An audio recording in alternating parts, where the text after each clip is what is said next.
Cet homme était un écrivain en ligne démodé. Ayant entendu parler des magnifiques paysages de l'île, il décida d'y aller en vacances avec sa femme. En contemplant l'océan lointain, sa femme, Marie, était impatiente de s'aventurer plus près.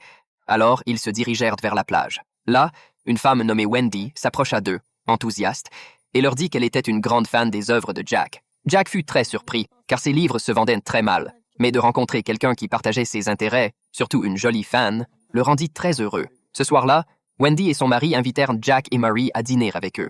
Au cours de la conversation, Jack apprit que Wendy et son mari étaient des acteurs et qu'ils venaient chaque année sur cette île pour leurs vacances. Lorsque la question de la fiabilité de l'écriture comme moyen de subsistance fut abordée, la femme de Jack plaisanta en disant qu'elle était une femme riche et que son mari n'avait qu'à compter sur elle. Bien que cela semble une blague, Jack se sentit mal à l'aise en l'entendant, bien que la réalité ne fût pas si éloignée. La seule raison pour laquelle il avait pu publier quelques livres était grâce à son beau-père, qui travaillait dans l'édition. Et maintenant, cela faisait des années qu'il n'avait pas écrit une seule ligne. Wendy échangea un regard entendu avec lui, ce qui éveilla quelque chose en Jack. Le lendemain, les deux familles, qui ne se connaissaient que depuis peu, décidèrent de partir en pique-nique. Ils louèrent une voiture décapotable et traversèrent des paysages à couper le souffle, ce qui les rendait joyeux. Peu de temps après, ils arrivèrent dans une baie isolée, où la chaleur paresseuse du soleil et la brise douce rendaient tout parfait. C'est alors que Wendy lui lança un regard plein de sous-entendus. Jack comprit immédiatement ce que cela signifiait. Il se rendit au coin de la rue, prétextant avoir besoin d'aller aux toilettes.